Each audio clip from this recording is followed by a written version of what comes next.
اس حصے میں آپ سنیں گے سیدنا ہود علیہ السلام کا نام و نسب اور قوم عاد کا تعارف، قوم نوح کے مشرکین کی تباہی کے بعد شرک کی ابتدا کن سے ہوئی، ہود علیہ السلام کی قوم کو دعوت اور قوم کا رویہ، قوم عاد کی قوت و طاقت اور ترقی کا تذکرہ، قوم عاد پر نازل ہونے والے عذاب، سیدنا صالح علیہ السلام کا نام و نسب اور قوم سمود کا علاقہ، قوم سمود کی فنون و ہنر میں قوم عاد کی نقالی، سیدنا صالح علیہ السلام کی قوم کو دعوت توحید اور سرداران قوم کا رویہ، قوم سمود کا معجزے کا مطالبہ، قوم سمود کو کون سا معجزہ ملا، معجزے کی بے حرمتی کرنے والے بدبخت اور اس کے ساتھیوں کا تذکرہ، سیدنا صالح علیہ السلام کے قتل کی سازش اور سازشیوں کی عبرتناک ہلاکت،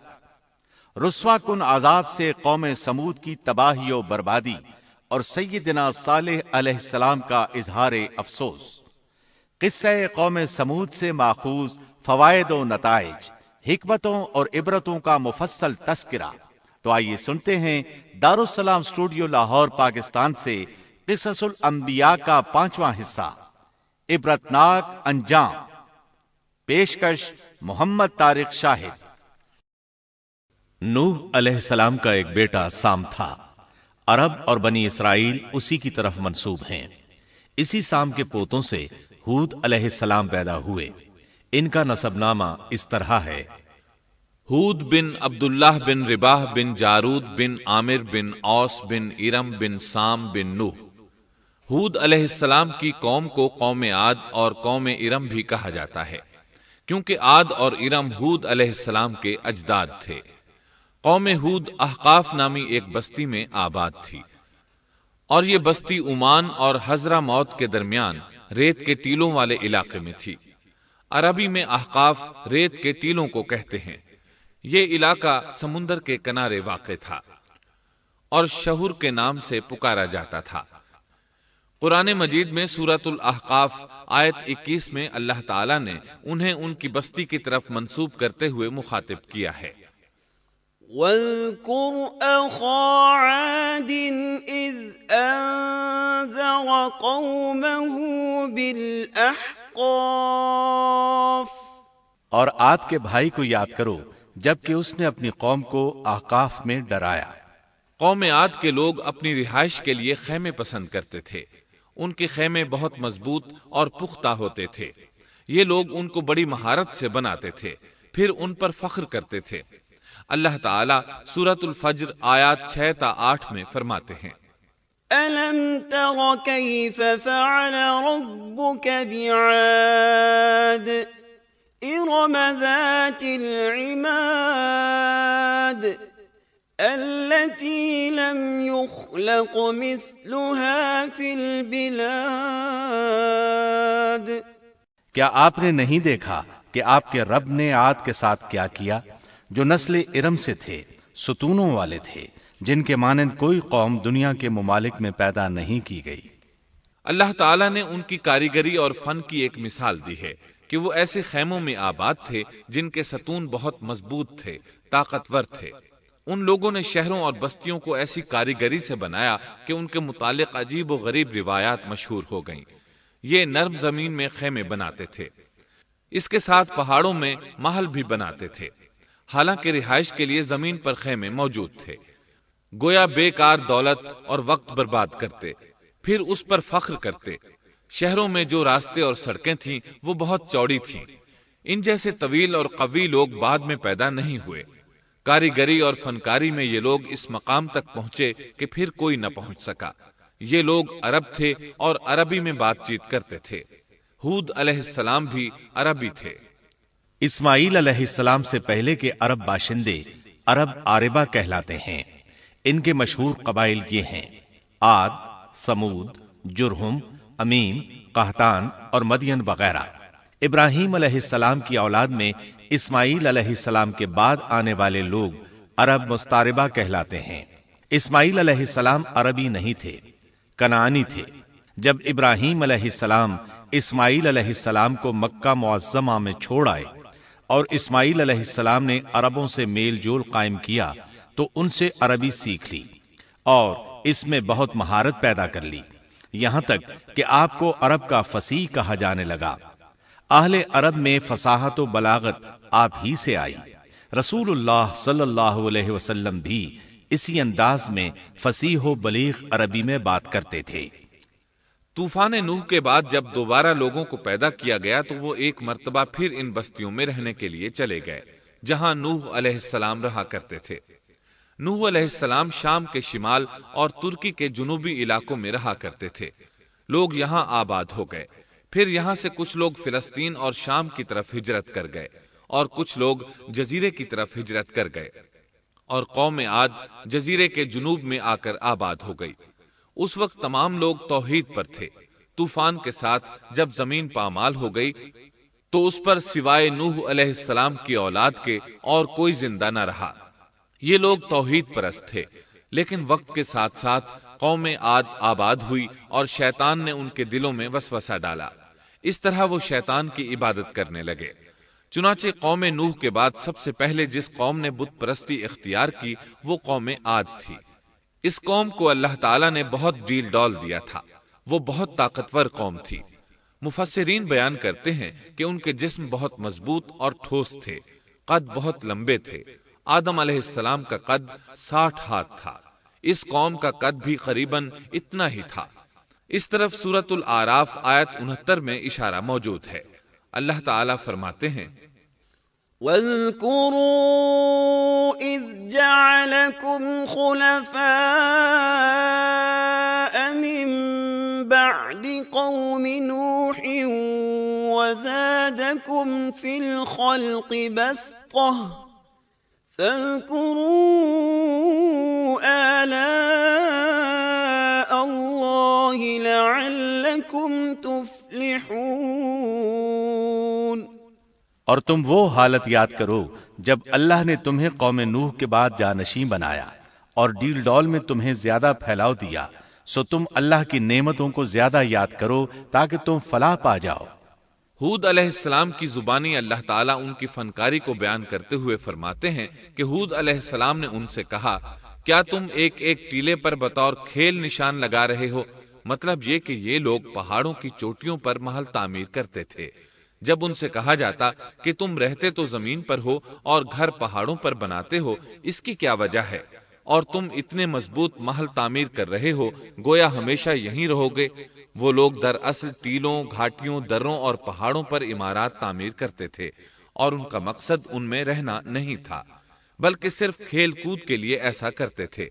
ہود علیہ السلام نے انہیں جھنجھوڑا کہ تم ایسا کام کیوں کرتے ہو جس کا کوئی مقصد نہیں، جس کام کے فضول ہونے میں کوئی شک نہیں۔ ہود علیہ السلام انہیں واعظ کرتے تھے، اے میری قوم، اللہ نے تمہیں بڑی قوت سے نوازا ہے۔ تمہاری طاقت کا عالم یہ ہے کہ جب تم کسی پر ہاتھ ڈالتے ہو تو ظلم کرتے ہو، کوئی شخص تمہارے سامنے آنا گوارا نہیں کرتا۔ لہذا اللہ سے ڈرو اور میری پیروی کرو، اس سے ڈرو جس نے ان چیزوں سے تمہاری مدد کی۔ اللہ تعالیٰ نے اپنی ہر طرح کی نعمت، مال، اسباب، اولاد، باغات، شہر، قوت، جسامت اور صنعت کاری سے تمہیں نوازا ہے، لہٰذا تم اللہ سے ڈرو اور میری اطاعت کرو۔ لیکن ان کی قوم نے کوئی اثر نہ لیا، نہ ان پر ایمان لائی، الٹا لگی تکبر کرنے، اللہ کی حمد کی بجائے اس کی ناشکری کرنے لگی۔ اور تکبر کے بارے میں بات یہ ہے کہ جب سے ابلیس نے اس کو اختیار کیا، یہ اس وقت سے آزمائش بن چکا ہے۔ اللہ تعالیٰ سورہ حامیم السجدہ آیت 15 میں فرماتے ہیں، فَأَمَّا عَادٌ فَاسْتَكْبَرُوا فِي الْأَرْضِ بِغَيْرِ الْحَقِّ وَقَالُوا مَنْ أَشَدُّ مِنَّا قُوَّةً أَوَلَمْ يَرَوْا أَنَّ اللَّهَ الَّذِي خَلَقَهُمْ هُوَ أَشَدُّ مِنْهُمْ قُوَّةً۔ پس قوم عاد نے تو بے وجہ زمین میں سرکشی شروع کر دی اور کہنے لگے کہ ہم سے زوراور کون ہے؟ کیا انہیں یہ نظر نہ آیا کہ جس اللہ نے انہیں پیدا کیا ہے وہ ان سے بہت ہی زیادہ زوراور ہے؟ جب یہ لوگ اپنی سرکشی اور کفر میں حد سے بڑھ گئے تب اللہ تعالیٰ نے ہود علیہ السلام کو ان کی طرف بھیجا۔ انہوں نے انہیں اللہ کی طرف بلایا اور کہا، اے میری قوم، اللہ کی عبادت کرو، اس کے سوا تمہارا کوئی معبود نہیں۔ کیا تم ڈرتے نہیں؟ قوم کے کافر سردار کہنے لگے، ہم تو دیکھتے ہیں کہ تو نری بے وقوفی میں ہے، ہمارے خیال میں تو جھوٹا ہے۔ اس پر ہود علیہ السلام نے فرمایا، میری قوم، میں بے وقوف نہیں، میں تو تمام جہانوں کے پروردگار کی طرف سے بھیجا گیا ہوں، تمہیں اپنے رب کے پیغامات پہنچا رہا ہوں، اور ہوں بھی تمہارا دلی خیرخواہ اور امانت دار۔ کیا تم اس بات سے تعجب کرتے ہو کہ تم میں سے ایک شخص کی معرفت اللہ کا ذکر تم تک پہنچا کہ وہ تمہیں خبردار کر دے؟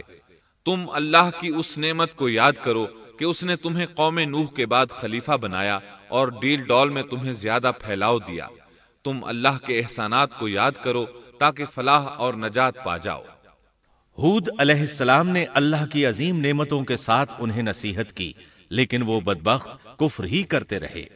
آخر انہیں جھنجھوڑنے کے لیے انہوں نے فرمایا، اے میری قوم، اللہ ہی کی عبادت کرو، اس کے سوا تمہارا کوئی معبود نہیں۔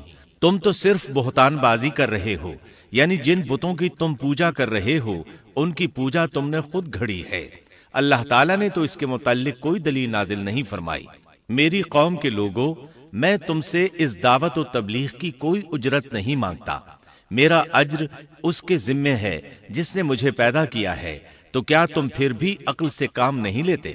اے میری قوم کے لوگوں، اپنے رب سے گزشتہ گناہوں کی معافی طلب کرو، آئندہ گناہوں سے توبہ کرو تاکہ وہ برسنے والے بادل تم پر بھیج دے اور تمہیں طاقت میں اور بڑھا دے، تاکہ تم گناہگار ہونے کے باوجود روگردانی نہ کرو۔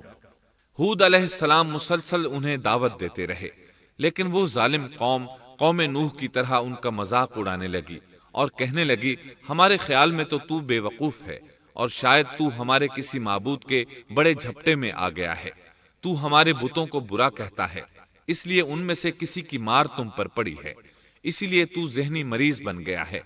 وہ ظالم لوگ چونکہ آخرت پر ایمان نہیں رکھتے تھے اور دنیا میں خوشحالی کی زندگی بسر کر رہے تھے اور تھے بھی اپنی قوم کے سردار، اس لیے اپنے ماتحتوں سے کہنے لگے، یہ تو تم جیسا ہی انسان ہے، وہی کچھ کھاتا ہے جو تم کھاتے ہو اور پیتا بھی وہی کچھ ہے جو تم پیتے ہو۔ اب اگر تم نے اپنے جیسے انسان کی اطاعت قبول کر لی تو سخت خسارے میں رہو گے۔ کیا یہ تمہیں اس بات سے دھمکاتا ہے کہ جب تم مر کر خاک اور ہڈیاں بن جاؤ گے تو پھر زندہ کیے جاؤ گے؟ ہرگز نہیں، یہ بات امکان سے باہر ہے جس کا وعدہ تم سے کیا جاتا ہے۔ یہ زندگی تو صرف دنیا کی ہے، ہم مرتے جیتے رہتے ہیں، ہم پھر نہیں اٹھائے جائیں گے۔ یہ تو وہ شخص ہے جس نے اللہ پر جھوٹ باندھا ہے، ہم اس پر یقین کرنے والے نہیں۔ ہود علیہ السلام انہیں دعوت دیتے رہے یہاں تک کہ ان کی قوم نے واضح طور پر کہہ دیا کہ آپ ہمیں واز سنائیں یا نہ سنائیں، ہم تو اپنی روش نہیں چھوڑیں گے، یہ تو پرانے لوگوں کا دین ہے۔ اس طرح قوم انہیں مسلسل جھٹلاتی ہی رہی۔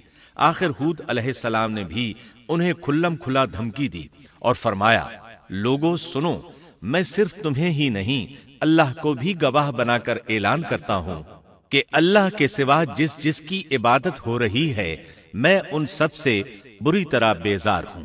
اب تم ہی نہیں اپنے ساتھ اوروں کو بھی بلا لو اور اپنے ان سب جھوٹے معبودوں کو بھی بلا لو، اور تم سے جو ہو سکے مجھے نقصان پہنچا دو، مجھے کوئی مہلت نہ دو، نہ مجھ پر ترس کھاؤ۔ یہ فرمانے کے بعد انہوں نے اللہ سے دعا کی، رب انصرنی بما کذبون، اے پروردگار ان کے جھٹلانے پر تو میری مدد فرما۔ اللہ کی طرف سے آپ کو جواب ملا، یہ تو بہت ہی جلد اپنے کیے پر پچھتانے لگیں گے۔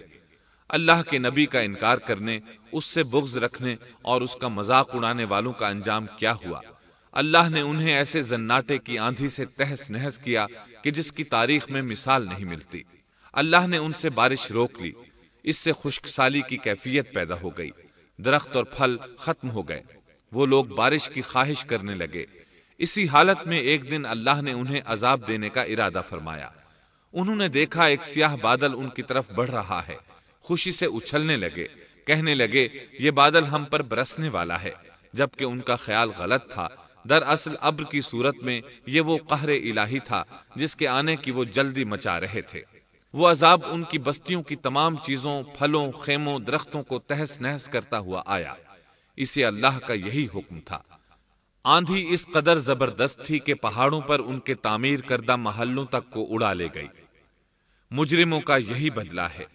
اللہ تعالی سورۃ الزاریات آیت 41 اور 42 میں فرماتے ہیں، وَفِي عَادٍ إِذْ أَرْسَلْنَا عَلَيْهِمُ الرِّيحَ الْعَقِيمَ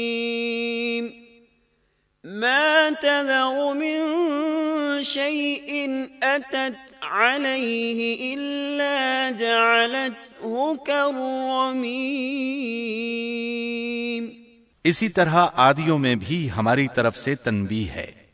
جبکہ ہم نے ان پر خیر و برکت سے خالی آندھی بھیجی، وہ جس جس چیز پر گرتی تھی اسے بوسیدہ ہڈی کی طرح چورا چورا کر دیتی تھی۔ اس آندھی نے ہر چیز کو فنا کر کے رکھ دیا۔ اللہ تعالیٰ ان کی تباہی ایک جگہ ان الفاظ میں بیان کرتے ہیں، قوم عاد نے بھی جھٹلایا، پس کیسا ہوا میرا عذاب اور میری ڈرانے والی باتیں۔ ہم نے ان پر تیز و تند مسلسل چلنے والی ہوا ایک لگاتار منحوس دن میں بھیج دی، جو لوگوں کو اٹھا اٹھا کر دے پٹکتی تھی، گویا کہ وہ جڑ سے کٹے ہوئے کھجور کے تنے ہیں۔ پس کیسی رہی میری سزا اور میرا ڈرانا۔ یقیناً ہم نے قرآن کو نصیحت کے لیے آسان کر دیا ہے، پس کیا ہے کوئی نصیحت پکڑنے والا؟ ایک تیسرے مقام پر اللہ نے ان کی ذلت اور رسوائی کا ذکر یوں کیا ہے، قوم عاد بے حد تند اور تیز ہوا سے غارت کر دی گئی۔ وہ ہوا ان پر برابر لگاتار 7 رات اور 8 دن تک اللہ کے حکم سے چلتی رہی۔ آپ وہاں ہوتے تو دیکھتے کہ وہاں لوگ یوں چاروں شانوں چت گرے پڑے ہیں جیسے وہ کھجوروں کے کھوکھلے تنے ہوں۔ کیا ان میں سے کوئی بھی آپ کو باقی نظر آ رہا ہے؟ ہود علیہ السلام کو اللہ تعالیٰ نے اپنی رحمت سے نجات دی۔ باقی تمام جگہوں پر تباہی تھی، لیکن جس جگہ ہود علیہ السلام اور ان کے ساتھی تھے اس طرف یہ ہوا پھٹکی بھی نہیں۔ کہا جاتا ہے کہ ایک باڑ تھی جس میں ہود علیہ السلام، حیوانات، چوپائے اور ان پر ایمان لانے والے تھے، اور آندھی نے ہر چیز کو فنا کر ڈالا۔ اللہ تعالیٰ سورہ آراف آیت 72 میں فرماتے ہیں، فَأَنجَيْنَاهُ وَالَّذِينَ مَعَهُ بِرَحْمَةٍ مِّنَّا وَقَطَعْنَا دَابِرَ الَّذِينَ كَذَّبُوا بِآيَاتِنَا وَمَا كَانُوا مُؤْمِنِينَ۔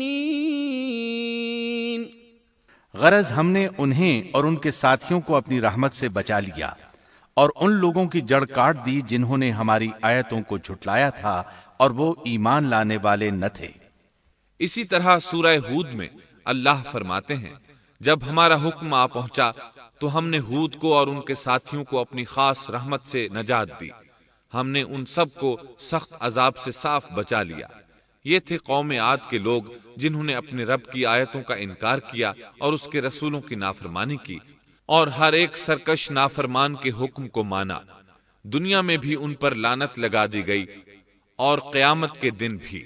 دیکھ لو، قوم عاد نے اپنے رب سے کفر کیا، ہود کی قوم عاد پر لعنت ہو۔ اس طرح قوم عاد تباہ ہو گئی۔ ان کے بعد مومنوں نے ان کے باقی بچ جانے والے مکانات پر قبضہ کر لیا اور وہاں رہنے لگے۔ پھر ہود علیہ السلام نے حضرہ موت میں وفات پائی۔ اب ہم آتے ہیں سیدنا صالح علیہ السلام کے قصے کی طرف۔ دن گزرتے گئے اور لوگ ایک بار پھر ابلیس لعین کے وسوسے میں آ کر کفر کی طرف پلٹ آئے، کیونکہ ابلیس کسی بھی شخص کو وسوسے میں ڈالے بغیر نہیں چھوڑتا۔ اس طرح ایک بار پھر کفر پھیل گیا۔ چنانچہ اللہ نے ان کی ہدایت کے لیے صالح علیہ السلام کو مبعوث فرمایا۔ یہ سمود کے پوتوں میں سے ایک عربی نبی تھے۔ ان کا نسب نامہ اس طرح ہے: صالح بن عبید بن سیاف بن ماشح بن عبید بن حاضر بن سمود بن ارم بن سام بن نوح علیہ السلام۔ گویا صالح علیہ السلام کا تعلق قوم سمود سے تھا، اور یہ قوم عاد کی نسل سے تھی۔ سمود کی قوم نے یمن کو خیرباد کہا اور جزیرے سے شمال کی طرف منتقل ہو گئے، پھر وہاں ہجر نامی ایک بستی میں جا ٹھہرے۔ قرآن کریم کی سورۃ الحجر اسی بستی کے نام سے موسوم ہے۔ قوم عاد کا تذکرہ سورۃ الحجر کے علاوہ سورۃ الاحقاف اور سورہ ہود میں بھی ہے۔ اللہ تعالیٰ سورۃ الحجر آیت 80 میں فرماتے ہیں، وَلَقَدْ كَذَّبَ أَصْحَابُ الْحِجْرِ الْمُرْسَلِينَ، اور ہجر والوں نے بھی رسولوں کو جھٹلایا۔ ہجر قوم سمود کا مرکزی شہر تھا، اب وہ مدائن صالح کے نام سے مشہور ہے۔ یہ شہر مدینہ منورہ کے شمال مغرب میں 380 کلومیٹر کے فاصلے پر واقع ہے۔ یہ لوگ بھی پہاڑوں کو تراش کر گھر بناتے تھے۔ یہ صنعت اور کاریگری انہوں نے قوم عاد سے وراثت میں پائی تھی۔ اللہ تعالیٰ سورۃ الفجر آیت 9 میں فرماتے ہیں، وَثَمُودَ الَّذِينَ جَابُوا الصَّخْرَ بِالْوَادِ،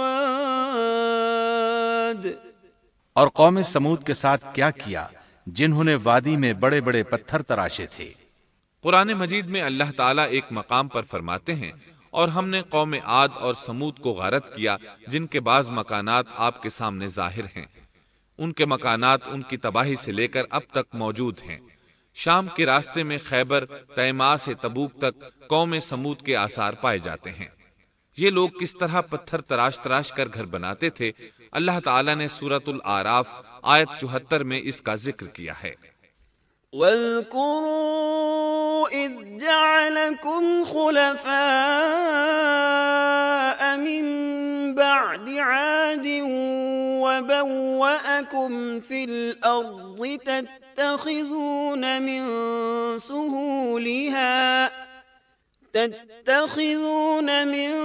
سُهُولِهَا قُصُورًا وَتَنْحِتُونَ الْجِبَالَ بُيُوتًا فَاذْكُرُوا آلَاءَ اللَّهِ وَلَا تَعْثَوْا فِي الْأَرْضِ مُفْسِدِينَ۔ اس وقت کو یاد کرو جب اللہ تعالیٰ نے تمہیں قوم عاد کے بعد جانشین بنایا اور تمہیں زمین پر رہنے کا ٹھکانہ دیا کہ نرم زمین پر محل بناتے ہو اور پہاڑوں کو تراش تراش کر ان میں گھر بناتے ہو، سو اللہ کی نعمتوں کو یاد کرو اور زمین میں فساد مت پھیلاؤ۔ یہ آیت ان کی طاقت، جسم کی صلاحیت اور ماہر فن ہونے پر دلیل ہے۔ پہاڑوں کو تراشنا دراصل قوم عاد کی عادت تھی۔ یہ بھی چونکہ انہی سے تھے، اس لیے وراثت میں یہ کام انہیں بھی آ گیا تھا۔ جس طرح اللہ نے عاد کو اپنی نعمتوں سے نوازا تھا، اسی طرح سمود کو ان سے بڑھ کر نعمتیں دی تھیں۔ اللہ تعالیٰ صالح علیہ السلام کی زبانی ان سے فرماتے ہیں، اے قوم سمود، کیا تمہیں ان چیزوں میں بے فکری سے رہنے دیا جائے گا، یعنی باغات، چشموں، کھیتوں اور کھجوروں میں جن کا خوشہ ملائم ہے، اور تم پہاڑوں کو تراش کر پرتکلف گھر بناتے ہو، پس اللہ سے ڈرو اور میرا کہنا مانو۔ لیکن ان لوگوں نے ہر طرح سے قوم عاد کی پیروی کی، نصیحت پکڑنے کی بجائے بتوں کی عبادت شروع کر دی۔ اللہ نے ان کے درمیان صالح علیہ السلام کو مبعوث فرمایا۔ آپ نبوت ملنے سے پہلے بھی عقل مند اور علم والے تھے، باعزت گھرانے سے تعلق رکھتے تھے، اپنے معاملات میں لوگ ان سے مشورے لیتے تھے، لہٰذا انہیں ایک خاص مقام حاصل تھا۔ لیکن جب آپ نے انہیں ایک اللہ پر ایمان لانے، اس کے سوا کسی کی عبادت نہ کرنے کی دعوت دی تو ان کا ساتھ چھوڑ گئے۔ جواب میں ان سے کہنے لگے، یا صالح قد كنت فينا مرجوا قبل هذا، اے صالح، اس سے پہلے تو ہم تجھ سے بہت کچھ امیدیں لگائے ہوئے تھے۔ مطلب یہ کہ پہلے تو ہمارے نزدیک آپ کا بہت مرتبہ تھا، مقام تھا، ہمیں آپ سے بہت امیدیں تھیں، لیکن آپ نے تو یہ باتیں کہہ کر ہماری ساری امیدوں پر پانی پھیر دیا۔ ان کے اس جواب کے باوجود صالح علیہ السلام انہیں اللہ کی طرف بلاتے رہے اور ان سے کہتے رہے، اے میری قوم، اللہ کی عبادت کرو، اس کے سوا تمہارا کوئی معبود نہیں۔ تمام انبیاء کی اپنی اپنی قوم کو یہی دعوت تھی کہ اے لوگو، اللہ کی عبادت کرو، اسی نے تمہیں زمین سے پیدا کیا ہے، اسی نے تمہیں زمین میں آباد کیا ہے، اس سے معافی طلب کرو، یقیناً میرا رب قریب ہے اور دعاؤں کو قبول کرنے والا ہے۔ اے میری قوم، تم نیکی سے پہلے برائی کی جلدی کر رہے ہو، اللہ سے معافی کیوں نہیں مانگتے کہ تم پر رحم کیا جائے؟ اللہ سے ڈرو، میری اطاعت کرو، حد سے گزر جانے والے بے باک لوگوں کی اطاعت سے باز آؤ، وہ ملک میں فساد پھیلا رہے ہیں اور اصلاح نہیں کرتے۔ صالح علیہ السلام نے ہود علیہ السلام کی طرح اپنی قوم کو نصیحت کی، لیکن ان ظالموں نے بھی اسی طرح کفر کیا جیسے قوم عاد نے کیا تھا۔ کہنے لگے، یہ کیسے ہو سکتا ہے کہ ہم اپنے میں سے ایک شخص کے تابع ہو جائیں؟ اس اکیلے کی اتنی زیادہ فضیلت کی آخر کیا وجہ ہے؟ ہم نہیں مان سکتے کہ ہم میں صرف اسی ایک پر اللہ کی باتیں نازل ہوتی ہیں۔ پھر وہ اس سے بھی آگے بڑھے اور اللہ کے نبی کو کھلے الفاظ میں پرلے درجے کا جھوٹا کہا، جادوگر کہا۔ پھر یہ سرکش اور کافر لوگ صالح علیہ السلام کے ساتھ ایمان لانے والے کمزور غریب لوگوں کو مخاطب کر کے کہنے لگے، کیا تم صالح پر ایمان رکھتے ہو؟ ہم تو اس کے منکر ہیں۔